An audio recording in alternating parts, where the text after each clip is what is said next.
दिल्ली हमारे देश की राजधानी है और राजधानी में हमारा जो ट्रांसपोर्ट सेक्टर है, हमारी कोशिश है कि वो वर्ल्ड क्लास होना चाहिए। दुनिया के जो सबसे विकसित देश हैं, हमारे देश का ट्रांसपोर्ट सेक्टर, हमारे देश की राजधानी का ट्रांसपोर्ट सेक्टर उसके कंपेरेबल होना चाहिए। दिल्ली में ट्रैफिक बहुत ज़्यादा है। उसका एक बड़ा कारण है कि दिल्ली की सड़कों के ऊपर कार और स्कूटर बहुत हैं, प्राइवेट व्हीकल्स बहुत ज़्यादा हैं। अगर हमें कार और स्कूटर पे ट्रैवल करने वाले लोगों को पब्लिक ट्रांसपोर्ट पे लेके जाना है, तो हमें पब्लिक ट्रांसपोर्ट को कंफर्टेबल, सेफ और टाइम के अकॉर्डिंग चले, ये हमें सुनिश्चित करना होगा। सबसे बड़ा रेवोल्यूशन दिल्ली के ट्रांसपोर्ट सेक्टर में तब आया था जब दिल्ली में मेट्रो शुरू हुई थी। बहुत सारे ऐसे लोग जो मिडिल क्लास के लोग हैं, इवन अपर मिडिल क्लास के भी लोग हैं, उन लोगों ने अपनी अपनी गाड़ियां छोड़ के और मेट्रो से जाना शुरू किया। इससे दिल्ली की सड़कों पे काफ़ी व्हीकल्स की कमी आई थी। लेकिन धीरे धीरे over a period of time, अब मेट्रो को भी 22-23 साल हो गए, 25 साल हो गए, धीरे धीरे दिल्ली की सड़कों पे फिर से ट्रैफिक बहुत ज़्यादा बढ़ गया है। मेट्रो खचाखच भर गई हैं, जिसकी वजह से एक रिपल्सिव इफेक्ट है कि जिन लोगों ने मेट्रो में जाना शुरू किया था, मेट्रो में जगह नहीं मिलती, बैठने की जगह नहीं मिलती, खचाखच भरी रहती है, वो आराम नहीं है। सो वापस लोग अपनी गाड़ियों पे आ गए, वापस लोग अपने स्कूटर पे आ गए। दिल्ली में बसें हैं, दिल्ली की डीटीसी की बसें हैं, क्लस्टर बसें हैं। वो बसेस लोअर मिडिल क्लास तक इस्तेमाल करते हैं लोग। बसेस एसी बसेस भी हैं, लेकिन बसेस में सीट की कोई गारंटी नहीं है। वो वाला कंफर्ट नहीं है जो एक अपर मिडिल क्लास या मिडिल क्लास एक्सपेक्ट करता है। उसको देने के लिए एक स्कीम के ऊपर हम पिछले 4-5 साल से काम कर रहे हैं। प्रीमियम बसेस हम लाने की कोशिश कर रहे थे दिल्ली में। ये अपनी तरह का पहला एक्सपेरिमेंट है पूरे देश के अंदर। इस तरह की प्रीमियम बसेस पूरे देश में कहीं एक स्कीम के तहत कहीं नहीं चलाई गई हैं। इसको एक स्कीम बनाई है हमने, Delhi motor vehicles licensing of aggregate premium buses scheme, aggregator. तो प्रीमियम बसेस की एग्रीगेटर स्कीम हम लेके आ रहे हैं। ये प्रीमियम बसेस जो हैं ये कंफर्टेबल होंगी, 2x2 की बसेस होंगी, एयर कंडीशनड होंगी। इनके अंदर बसों में वाईफाई होगा, जीपीएस होगा, सीसीटीवी होगा, पैनिक बटन होगा और सीट की बुकिंग जो है वो ऐप बेस्ड या वेब बेस्ड होगी। कोई भी खड़ी सवारी अलाउ नहीं की जाएगी, आपको शर्तिया तौर पे सीट मिलेगी। इस किस्म की स्कीम पहली बार लाई जा रही है और इसमें हमारा मकसद पूरा का पूरा ये है, ये टारगेट किया जा रहा है मिडिल क्लास और अपर मिडिल क्लास को, जिनकी पेइंग कैपेसिटी है, जो अपने कंफर्ट के लिए पे कर सकते हैं, रोज अपनी कार लेके जाते हैं, कार का पेट्रोल खर्च करते हैं। लेकिन अगर उनको ऑप्शन मिलेगा कि एक बस है जो कि कंफर्टेबल है, तो हो सकता है, हम उम्मीद करते हैं कि बहुत सारे लोग अपनी कार छोड़ के और बसेस की तरफ शिफ्ट करेंगे। इसमें 3 साल से पुराना व्हीकल अलाउ नहीं किया जाएगा। जो बसेस लेके आएंगे वो 3 साल से पुरानी नहीं होनी चाहिए, सीएनजी होंगी। लेकिन 1 जनवरी 2024 के बाद की जो भी बस खरीदी जाएगी वो इलेक्ट्रिक व्हीकल होनी जरूरी है। इसमें जितनी बसें होंगी, बस की इसमें लाइसेंस दिया जाएगा एक एग्रीगेटर को और वो लाइसेंस फीस उसको देनी होगी। लेकिन जो इलेक्ट्रिक बसेस लेके आएगा उसकी कोई लाइसेंस फीस नहीं होगी। This is just to encourage that more and more people should come with electric buses. कोई भी बस जो है उसमें कम से कम 12 सीटें होनी चाहिए, 2x2 की कम से कम 12 हों, उससे ज्यादा कितनी भी हो सकती हैं। एक एग्रीगेटर कम से कम 50 बसेस लाइसेंस मिलने के बाद, लाइसेंस अप्लाई करेगा, लाइसेंस मिलेगा, लाइसेंस मिलने के 90 दिन के अंदर उसको कम से कम 50 बसेस ऑपरेट और मेंटेन करनी होंगी। सबसे खास बात इस स्कीम की यह है कि रूट्स हम नहीं देंगे, रूट्स एग्रीगेटर हर बस के खुद डिसाइड करेगा ऑन द बेसिस ऑफ जहां ज्यादा ट्रैफिक है वहां पे ज्यादा बस चलेंगी, तो ऑब्वियसली जहां वहां ज्यादा बस चलेंगी तो वो ट्रैफिक ईज होने में मदद मिलेगी। तो वो रूट्स खुद डिसाइड करेगा, खुद सेलेक्ट करेगा, हमें इन्फॉर्म कर देगा, दिल्ली सरकार को केवल इन्फॉर्म करेगा। फेयर भी वो खुद डिसाइड करेगा, मार्केट डिसाइड करेगी फेयर। हमारी एक ही शर्त है कि डीटीसी का जो फेयर है उससे ज्यादा होना चाहिए। ऐसा ना हो कि डीटीसी से कम फेयर, इसके अंदर डीटीसी से ज्यादा फेयर होना चाहिए। बाकी उसका जो भी है, जो मार्केट फेयर देने के लिए तैयार है वो फेयर चार्ज कर सकता है। जैसे मैंने कहा, केवल मोबाइल से या वेब बेस्ड बुकिंग होगी, ऐप बेस्ड या वेब बेस्ड बुकिंग होगी, सीट्स आपको शर्तियां मिलेगी और सारी पेमेंट्स डिजिटली करनी होंगी।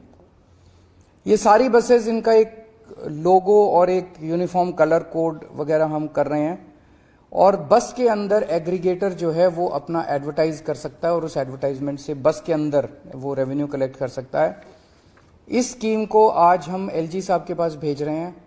जैसा आप लोग जानते हैं, दिल्ली की जो एडमिनिस्ट्रेटिव व्यवस्था है, एलजी साहब को ये तय करना है कि वो इस स्कीम को राष्ट्रपति को रेफर करेंगे या दिल्ली सरकार को आगे बढ़ने की इजाजत देंगे। दिल्ली सरकार ने अपनी स्कीम फाइनल कर दी है, अब ये राष्ट्रपति इनके पास जाएगी, एलजी साहब के पास। एलजी साहब या तो इसको राष्ट्रपति को, अगर असहमत है तो राष्ट्रपति को रेफर करेंगे, पर मुझे उम्मीद है कि पब्लिक वेलफेयर की स्कीम है वो क्यों करेंगे। दूसरा, एलजी साहब से आने के बाद इस स्कीम को हम पब्लिक फीडबैक के लिए हम इसको 1 महीने के लिए वेबसाइट पे डालेंगे, ताकि जनता जो भी फीडबैक देना चाहे जनता फीडबैक दे, और जनता के फीडबैक के आधार पे अगर कुछ माइनर चेंजेस इसके अंदर करने हुए तो चेंजेस करके इसको जल्द से जल्द लागू किया जाएगा। मैं समझता हूं कि ये दिल्ली ने पूरे देश के ट्रांसपोर्ट सेक्टर के लिए एक मील का पत्थर साबित होगा। अगर कोई क्वेश्चंस आपके हैं तो। ये उससे अलग है। मोहल्ला बसेस तो हम ही चला रहे हैं, सरकार चला रही है, ये सारा का सारा प्राइवेट है। हमने तो एक स्कीम बना दी, अब स्कीम में जो भी आएगा वो चलाएगा इसको। महिलाओं के लिए अलग से नहीं है, तो मतलब मार्केट ड्रिवन है। एक खबर आज आपने ट्वीट भी करी कि जो बेल मिली है तो लोगों को लीगल स्कैम में, उसको लेकर आप किस तरीके से उसको देखते हैं, और खासकर क्योंकि बीजेपी अभी भी निशाना साध रही है आप लोगों पर, लीगल स्कैम है। देखिए, हम शुरू से कह रहे थे कि दिल्ली के अंदर कोई भी किसी तरह का कोई शराब घोटाला नहीं हुआ। आम आदमी पार्टी एक कट्टर ईमानदार पार्टी है। पूरे देश को आम आदमी पार्टी पे और उसके नेतृत्व की ईमानदारी के ऊपर कट्टर भरोसा है। उसको, छवि को खराब करने के लिए ये पूरा का पूरा षड्यंत्र रचा गया, जिसका नाम इन्होंने दिया दिल्ली शराब घोटाला। इसमें क्या आरोप लगाया इन्होंने आरोप लगाया कि कोई साउथ लॉबी है, उस साउथ लॉबी ने आम आदमी पार्टी के लोगों को 100 करोड़ रुपए की रिश्वत दी। ये एक आरोप बीजेपी वालों ने लगाया। सीबीआई और ईडी ने भी कोर्ट में कहा है और उन्होंने माना है कि 100 करोड़ में से 70 करोड़ का उनके पास कोई सबूत नहीं है। वो खुद कह रहे हैं कि 70 करोड़ का उनके पास कोई सबूत नहीं है। 30 करोड़ रुपए इन लोगों का कहना है, कोई राजेश जैन है कि राजेश जोशी, कोई राजेश जोशी 30 करोड़ रुपए साउथ से लेके दिल्ली लेके आया और दिल्ली में उसने आम आदमी पार्टी के नेतृत्व को ये 30 करोड़ रुपए दिए। ये सीबीआई और ईडी ने आरोप लगाया। ये बस इनके पास यही सबूत है कि किसी ने, गवाह ने गवाही दी है कि राजेश जोशी 30 करोड़ रुपए। अब 6 मई को जो कोर्ट का ऑर्डर आया, उस कोर्ट के ऑर्डर में लिखा है कि राजेश जोशी एक भी पैसा लाने का कोई सबूत नहीं है, कि राजेश जोशी कोई एक भी पैसा साउथ लॉबी से लेके दिल्ली में लेके आया। 30 करोड़ तो दूर की बात है। तो जब राजेश जोशी एक भी पैसा लेके नहीं आया, साउथ वालों ने पैसा दिया नहीं, आम आदमी पार्टी के नेतृत्व को पैसा मिला नहीं, तो सारा का सारा केस तो खत्म हो गया। इसका केस क्या बचा? ना रिश्वत ली गई, ना रिश्वत दी गई। कोर्ट के उसमें साफ साफ राजेश जोशी को जो बेल मिली है वो इसी आधार पे मिली है कि राजेश जोशी साउथ वालों से कोई पैसा लेके आया, इस बात का कोई सबूत नहीं है। तो सब खत्म हो गया। दूसरा आरोप इन्होंने ये लगाया कि 100 करोड़ रुपया जो ये रिश्वत ली गई, ये गोवा के चुनाव में खर्च की गई। गोवा में आम आदमी पार्टी ने जितने लोगों से काम कराया, पर्चे छपवाए, होर्डिंग लगवाए, जो भी जितने वेंडर्स थे हमारे, सारे वेंडर्स पे रेड मार ली इन्होंने, सीबीआईडी ने पिछले 6 महीने में सबको गिरफ्तार कर लिया। सारी जांच वांच गोवा के चुनाव के करने के बाद अब ईडी और ये इस नतीजे पे पहुंचे हैं कि कुछ 19-20 लाख रुपए आम आदमी पार्टी ने कैश में खर्च किए। ये तो बहुत बड़ा हमारे लिए ईमानदारी का सर्टिफिकेट है। सीबीआई और ईडी का कहना है कि पूरे गोवा चुनाव में आम आदमी पार्टी ने केवल 19 लाख या 20 लाख के करीब रुपए कैश में खर्च किए, बाकी सारे चेक में खर्च किए। 100 करोड़ तो बहुत दूर की बात। तो ऐसी कौन सी पार्टी है इस देश के अंदर जो केवल 19 लाख रुपए एक स्टेट के चुनाव में कैश में खर्च करती है? तो सीबीआई और ईडी ने तो सबसे बड़ा सर्टिफिकेट दे दिया आम आदमी पार्टी को कि केवल 19 लाख रुपए, उसका भी अकाउंट वगैरह मांगेंगे तो दे देंगे, 19 लाख रुपए केवल कैश में खर्च किए, वहां भी कुछ नहीं। ना रिश्वत आई, ना रिश्वत खर्च हुई, ना रिश्वत ली गई, ना रिश्वत दी गई। तो बेसिकली एक कहानी बनाई गई। उस कहानी को प्रधानमंत्री जी की तरफ से सीबीआई और ईडी को दिया गया और कहा गया कि अब इसके इर्द गिर्द सबूत मैन्युफैक्चर करो, एविडेंस मैन्युफैक्चर करो। ईडी ने जाके कोर्ट में कहा कि मनीष सिसोदिया ने 14 फोन तोड़ दिए। बाद में जांच करने पे पता चला कि 14 के 14 फोन तो हैं, उनमें से 5 फोन तो इन्हीं लोगों के पास हैं। तो झूठ बोला ईडी ने। ईडी पे मुकदमा चलना चाहिए झूठ बोलने का। झूठ बोल के मनीष सिसोदिया की बेल नहीं होने दी। ईडी ने चार्जशीट फाइल की जिसमें कहते हैं संजय सिंह का नाम डाल दिया चार्जशीट के अंदर। जब संजय सिंह ने धमकी दी मैं तुम्हारे ऊपर मुकदमा करूंगा, तो कहते गलती हो गई जी, गलती से नाम आ गया संजय सिंह का, गलती से अनुराग ठाकुर का नाम नहीं आया, गलती से संबित पात्रा का नाम नहीं आया, संजय सिंह का नाम कैसे आ गया? तो गलती से थोड़ी आया।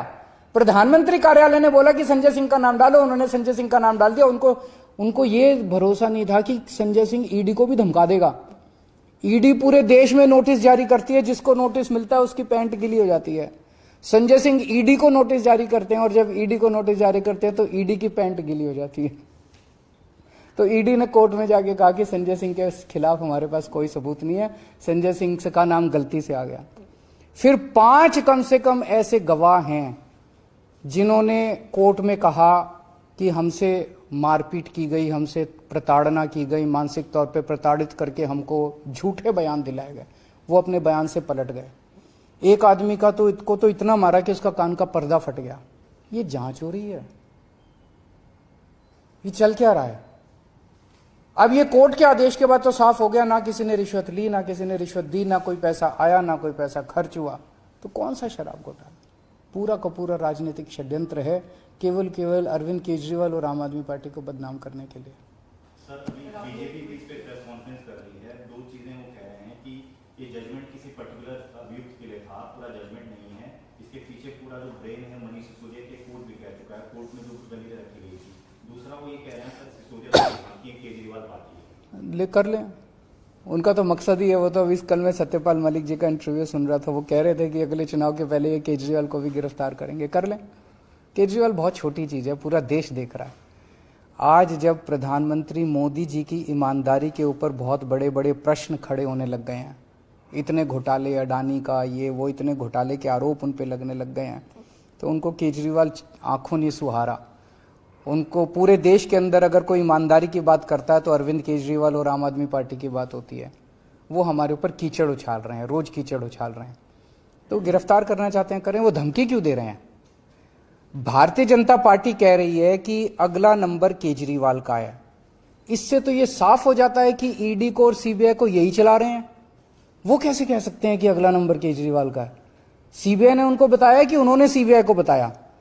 सीबीआई को बीजेपी चला रही है, जैसा मैं कह रहा था। ये तो साफ जाहिर है, बीजेपी बता रही है उनको कि अगला नंबर केजरीवाल का है, पकड़ लो अब इसको। और सीबीआई पकड़ लेती है, फिर सबूत इकट्ठे करती है कि केजरीवाल को फंसाने के लिए सबूत कहां से। मणिपुर में अभी 4 बच्चे हमारे दिल्ली के फंसे हुए हैं और उनसे मैंने अभी थोड़ी देर पहले बात की और उनको लाने का हम इंतजाम कर रहे हैं। फ्लाइट टिकट्स का अरेंज कर रहे हैं, वो उनको पहुंचा देंगे। आज शायद कोई फ्लाइट अवेलेबल नहीं है, कल फ्लाइट अवेलेबल है, तो कल उन बच्चों को ले आएंगे। बच्चे सेफ हैं, अभी अपने हॉस्टल में ही हैं और मैं अभी थोड़ी देर में मणिपुर के सीएम साहब से भी बात करूंगा इस बारे में। अपने 4 दिल्ली के बच्चे हैं। Thank you.